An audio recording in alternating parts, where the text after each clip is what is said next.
Hey everyone, welcome back to the channel.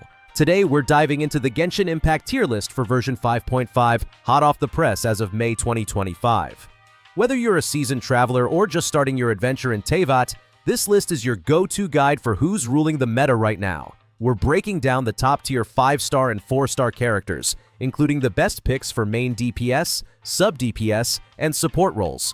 And yes, we're keeping it real with C0 ratings, because let's be honest, not all of us are lucky enough to get those juicy constellations. So if you're wondering who's worth building, who can carry your team, and who might just be better off chilling in the teapot for now, you're in the right place.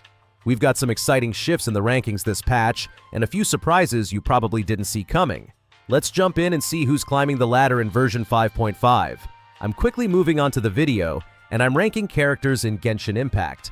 Before we start, if you enjoy these types of list videos, don't forget to like the video and subscribe. Enjoy watching. The characters in this tier are, in order from top left to bottom right, Razor, Dehya, Xinyan, Aloy, Xinyan, Traveler Geo, Amber, Traveler Anemo, Traveler Hydro, Noelle, Chongyun, Lisa, and Xinyan. You know that moment when you've picked your team, the music kicks in, the Abyss timer is ticking, and suddenly you realize your so-called main DPS is doing less damage than your support? Yeah. Welcome to the wild and occasionally tragic world of D-rank main DPS characters in Genshin Impact. Let's talk about the brave souls who try their best, even if their best isn't, well, all that impressive. First up, Razor. Now, Razor gets a bit of a pass because he can dish out some decent damage with his elemental burst, especially when triggering superconduct reactions with cryo characters. That blend of electro and physical damage can feel nice, but let's be honest, he's kind of stuck in limbo. His kit wants to be physical, but Genshin keeps throwing electro reactions at him. It's like trying to be the cool werewolf in a superhero movie, but the script keeps cutting to someone else. And then there's Dehya. Oh, Dehya. We all wanted her to shine. But unless you're feeding her energy like she's a 5-star battery, her elemental burst just doesn't stay up. She deals low damage without buffs, and to make matters worse, you'll need several constellations before she even begins to feel usable as a main DPS. It's like she brought a flamethrower to a water gun fight but forgot the batteries at home. Let's not forget Xinyan, who is trying so hard to be rock and roll, but ends up more like an out-of-tune guitar. Her elemental burst can hit decently in physical builds, but she's split between ATK and DEF scaling, which is like trying to make a smoothie with two incompatible flavors. Her shield's okay, her burst is flashy, but the synergy? Kinda messy. Still, at Constellation 2, she guarantees a crit hit from her burst, which is neat if you're into quick swap shenanigans. And then we have our honorary 5-star from another universe, Aloy. She boosts her normal attack damage with her elemental skill, but only if you trigger it properly by hitting enemies with those little ice bomblets. Sounds cool on paper, but in practice, it's like asking your pet cat to fetch. And since she has no constellations at all, what you see is what you get, forever. Sorry, Horizon fans. Geo Traveler makes a surprise appearance here too. Their elemental skill can hit hard and even create constructs to block enemies, which is fun until the geometry gets in your way. Their elemental burst gets a nice boost at Constellation 4 by increasing energy recharge, but let's be real, most people swap them out as soon as they get a shinier 5-star. Respect to the rock though. Amber deserves a round of applause simply for trying. She brings AoE pyro damage with her elemental burst, and her skill taunts enemies, which sometimes even works. At Constellation 6, she can buff the whole party with her burst, which is kind of awesome. But getting her to that point is like winning the lottery in Mondstadt. You'll probably bench her before she ever sees her full potential. And yes, we do have to mention all 3 elemental travelers here. A Nemo traveler has some solid crowd control, which is great for exploration or grouping up slimes. Hydro traveler, well, they exist. Their burst is underwhelming and their hydro application feels like trying to water a garden with a leaky hose. But at least they're free and always available when you need a body. Finally, let's give a little love to characters like Lisa, Chongyun, and Noelle. Lisa gets points for lowering enemy defense by 15% thanks to her passive talent. Great utility, not so great damage. Chongyun can turn any sword, polearm, or claymore user into a cryo blender with his infusion field, and that's fun, but not really main DPS material. And Noelle, sweet tanky Noelle, can heal, shield, and smack things. As long as she's on field and her shield is up. It's like juggling swords while trying to bake a cake. So there you have it. These characters may be in D rank for main DPS roles, but they've each got their quirks, their moments of glory, and their niche uses. Just don't expect them to carry your Spiral Abyss run without a whole lot of love, and maybe some extra constellations, a good weapon, a prayer, and the power of friendship. The characters in this tier are, in order from top left to bottom right, Yanfei, Heizu, Klee, Kaveh, Kokomi, Freminet, Ningguang, Kachina, Kaeya, Dehya, Lisa, Chongyun, Sayu, Kichi, Barbara, Traveler Electro, Rosaria, Candice, and Dory. Alright, so let's talk about some of the C-rank main DPS characters in Genshin Impact. These aren't the characters you'll be showcasing in your best of compilations. But hey, they've still got something special to offer. Not everyone's a top-tier champion, right?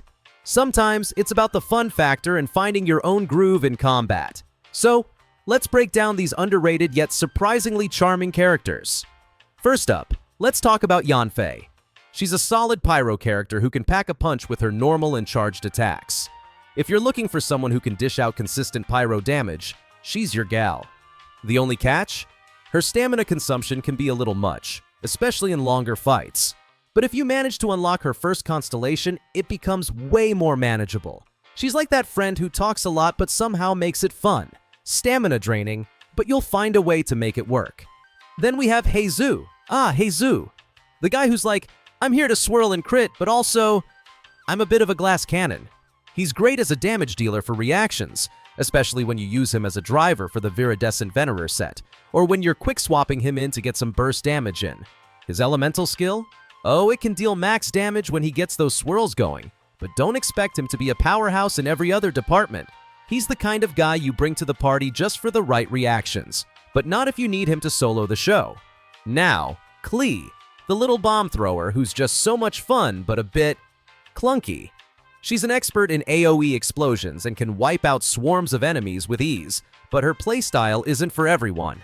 You'll need to really focus on optimizing her rotations, or else you'll be left throwing bombs and wondering why your damage isn't quite as satisfying as you'd hoped. It's not her fault. She's a bit high maintenance, but if you've got the patience, she's a blast. Let's not forget Kaveh. This guy's a decent Dendro driver, especially for Bloom-specific teams, and his buffs are nice, but when it comes to his personal damage output, well, let's just say he won't be stealing any spotlight anytime soon.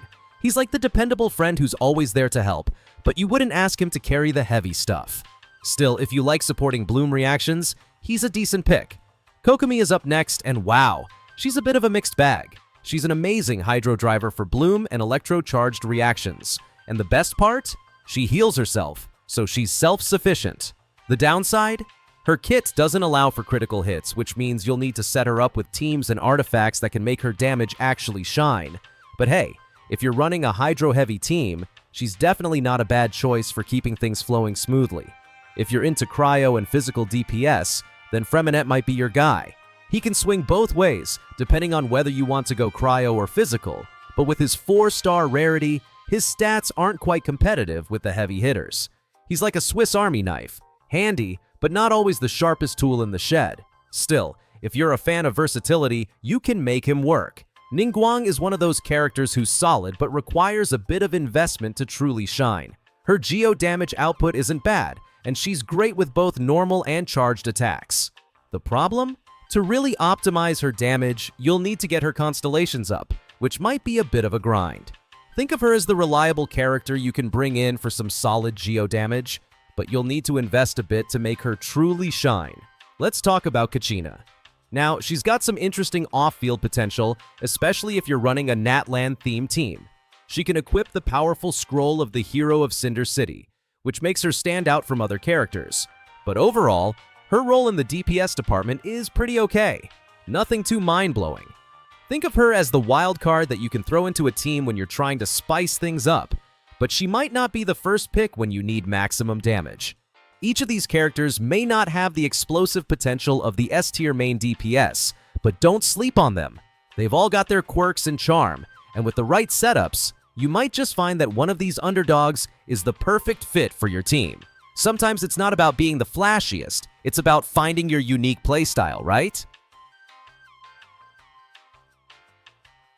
The characters in this tier are, in order from top left to bottom right, Yoimiya, Sethos, Ito, Sino, Keqing, Mizuki, Sucrose, Noelle, Eula, Albedo, Ayato, Kokomi, Traveler Pyro, Toma, Traveler Dendro, Lynette, Zhongli, Goro, Kirara, Mizuki, Mika, Sigawina, Sayu, Toma, and Dehya. You ever blink during Spiral Abyss and suddenly realize your so-called main DPS is just a glorified cheerleader?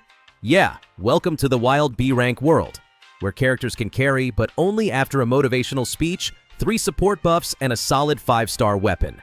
Let's talk about these chaotic middle children of the Genshin Impact roster. They've got potential, they've got style, but they also sometimes trip on their own elemental bursts. First up, we've got Yoimiya, the queen of normal attacks, unless something sneezes in her direction. Her elemental skill infuses her arrows with pyro, and that's where the fun begins. High base damage, great single target potential. But Yoimiya desperately needs a support squad that keeps her standing. She hates being interrupted, so give her characters that boost attack speed and resistance. Think of her as a sparkler, pretty, fiery, and completely useless in the rain. Sethos enters the chat with, "I'm a 4-star, but I've got dreams" vibes. This guy's got versatility. He can either spam charged attacks or switch to normal attack mayhem through his elemental burst, depending on how much energy he's hoarding. The problem? He's kinda squishy and easy to interrupt, especially when channeling those charged attacks. Still, give him the right team and a good battery, and he can surprise you. Just don't let him solo anything larger than a Hilichurl. Now let's talk Arataki Ito, the loudest Geo guy in the room. His charged attacks during his elemental burst hit like a truck, but you gotta jump through hoops to keep that burst up. If he switches out, the whole thing just ends. So he's basically that one gym bro who can lift a car, but only if you keep cheering him on non-stop. Ito demands high investment, top-tier artifacts, a compatible team, and a Geo support system that basically worships him. And then there's Sino, the Electro Hyper Carry who really wants you to stay on the field. His high-energy elemental burst turns him into a martial artist with glow sticks. Pair him with Dendro characters for reactions like Aggravate and Hyper Bloom, and he shines. But his resistance to interruptions is practically non-existent. One sneeze from a Ruin Guard, and Sino is doing the electric slide right out of his ideal rotation. Keqing, once considered meh, got a nice little glow up thanks to Dendro reactions.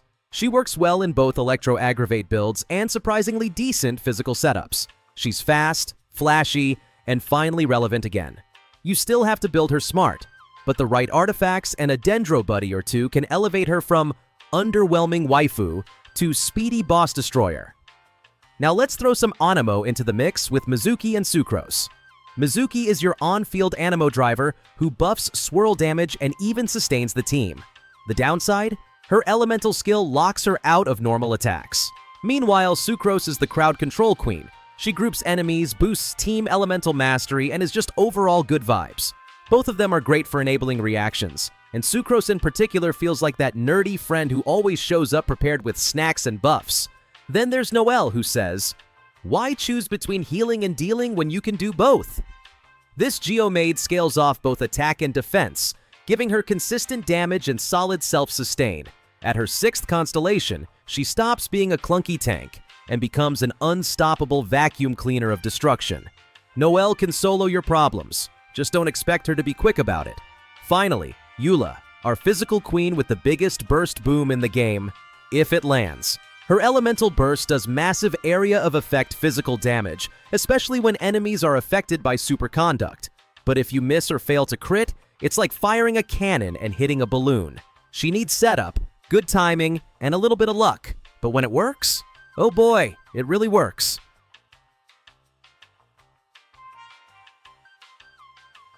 The characters in this tier are, in order from top left to bottom right, Xiao, Ayaka, Tartaglia, Diluc, Ayato, Tignari, Wanderer, Ganyu, Venti, Ganyu, Mona, Beidou, Collet, Rosaria, Sucrose, Farazan, Venti, Diona, Yunjin, Yao Yao, Charlotte, Layla, Shinobu, and Sarah. Ah, the eternal spiral of farming artifacts and praying for crit rate. Welcome back to the madness, traveler. Let's talk about main DPS characters that make all your grinding almost worth it. These are the A-rank heavy hitters of Genshin Impact. And no, they won't carry your account solo like some S-rank legends, but they'll definitely do the job if you build them right, and maybe sacrifice a few fragile resin to the RNG gods. Let's start with Xiao, the edgy Adeptus who dives headfirst into danger. Literally. His elemental burst transforms him into a full-blown damage blender. But here's the catch. It munches on his health faster than a pyro slime eats through grass. Pair him with healers like Jean or Bennett, and he becomes a jumpy death angel. His normal attacks and elemental skills synergize beautifully for high damage combos. But if you forget to heal him, well, he'll die as dramatically as he lives.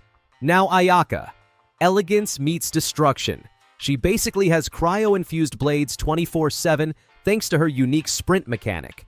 Her elemental burst is a literal snowstorm of pain, and with proper investment she can rival even the top-tier damage dealers. Just know that she's kind of a diva when it comes to gear. She wants the best of everything. Artifacts, weapons, teammates, but hey, she's worth it if you can commit. Moving on to Tartaglia, or Child if you're on nickname terms. He switches between ranged and melee faster than players switch mains after pulling a 5-star. His Riptide mechanic is absolutely savage against mobs, and he's arguably the king of Hydro-based Vaporize teams. Just be mindful of his cooldowns, mistime them, and you'll be standing around awkwardly like someone who used their burst in the wrong direction. Diluc is still out here swinging that flaming claymore like it's 2021. He may not have the flashiness of newer characters, but he's the old reliable. Weaving normal attacks with his elemental skill turns him into a pyro machine, especially when teamed with Xingqiu for continuous vaporize reactions.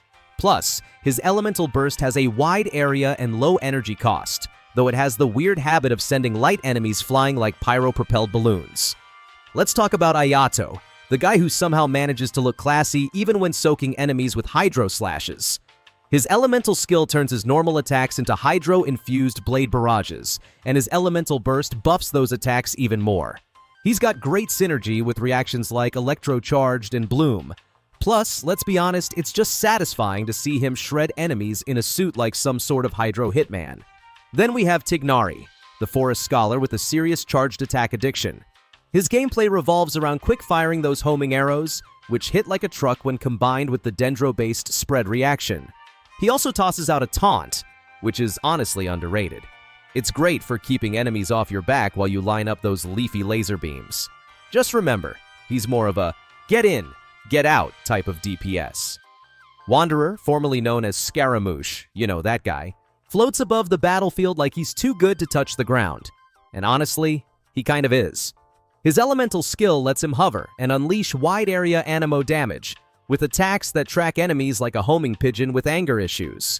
But he's also needy. He needs supports to truly pop off, especially if you haven't unlocked his higher constellations. Still, the mid-air murder aesthetic? 10/10.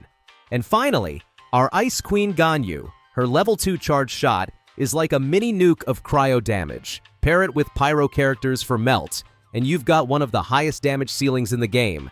Just be ready to stand still and charge up while everything around you tries to kill you. Her elemental burst creates a cryo storm that keeps raining icicles, making it perfect for freeze setups with hydro teammates. She's a walking blizzard, and if you can time your shots, she's lethal.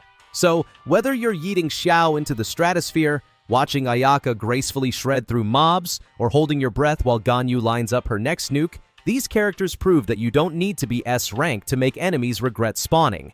Just bring the right team, decent artifacts, and maybe a little patience, or a lot of primogems.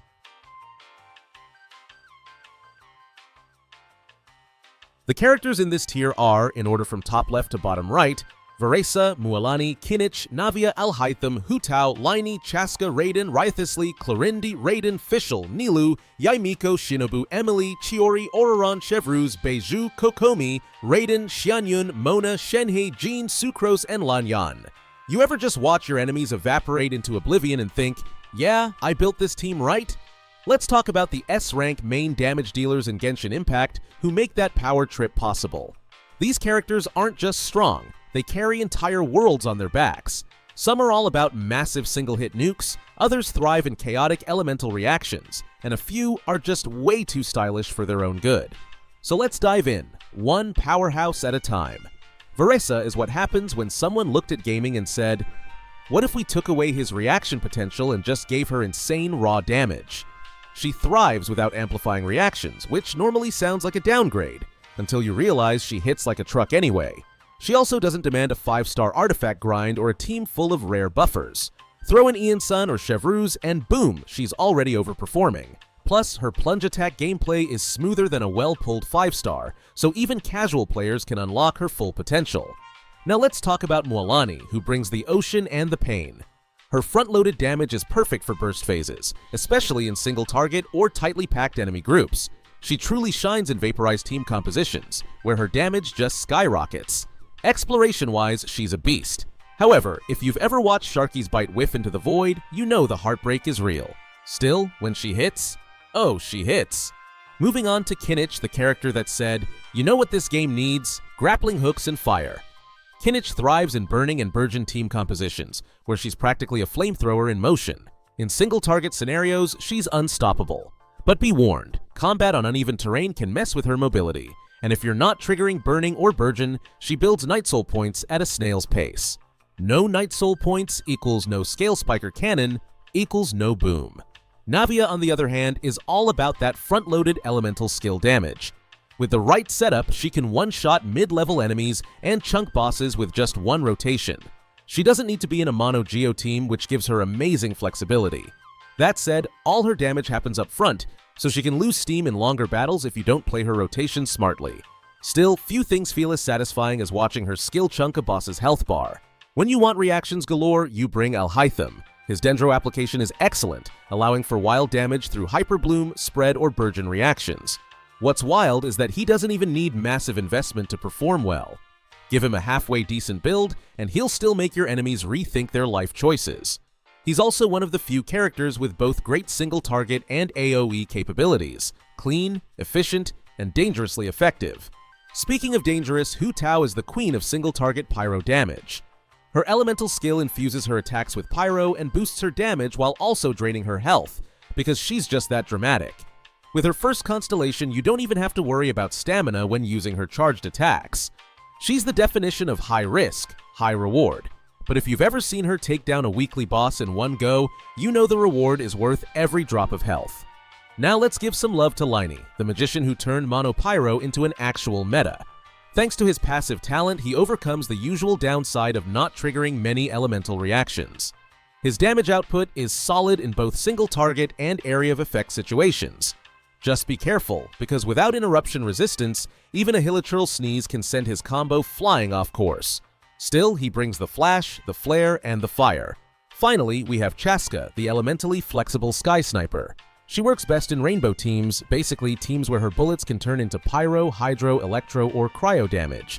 That kind of versatility is rare and makes team building incredibly fun. Her flying ability is Chef's Kiss for exploring Natlan.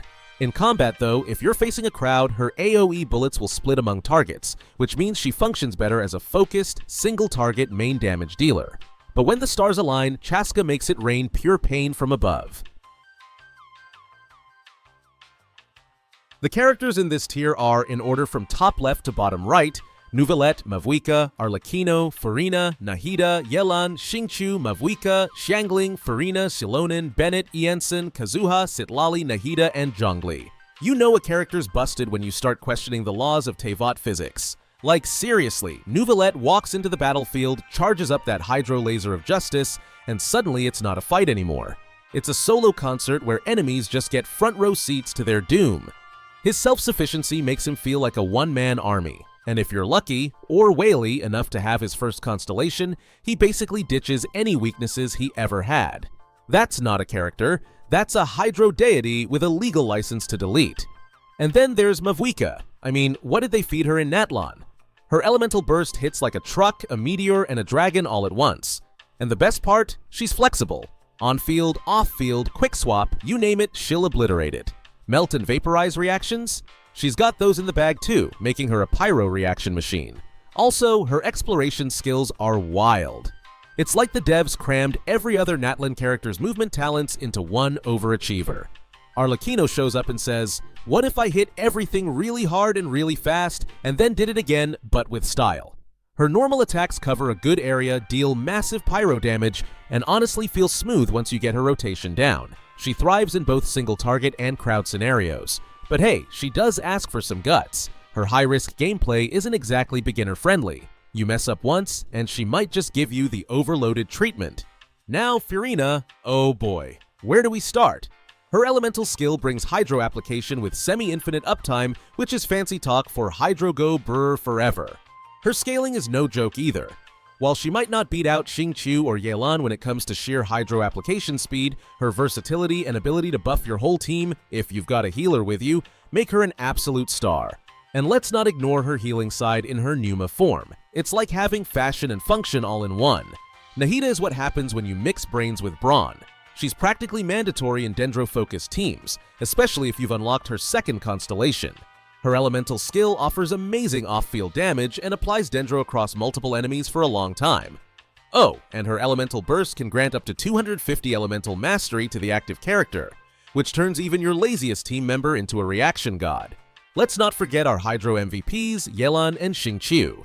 Yelan's burst is great for triggering Hydro reactions and buffing your main DPS, and her elemental skill gives solid energy and can even group enemies a little. Xingqiu, on the other hand, brings the whole utility toolbox: off-field Hydro, damage reduction, interruption resistance, and even some healing. Together, they practically wrote the book on reaction-based team comps.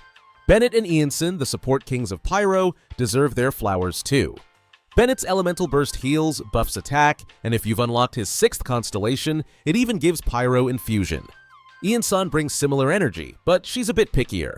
Her buffs rely on your character being able to move a lot. But hey, once you satisfy her, she's a powerhouse.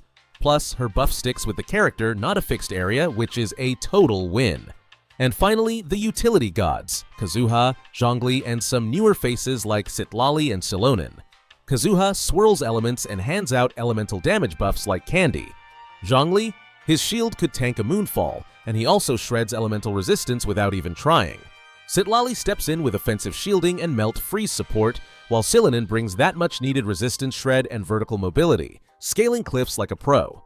Honestly, it's hard not to appreciate the sheer diversity in the S+ tier.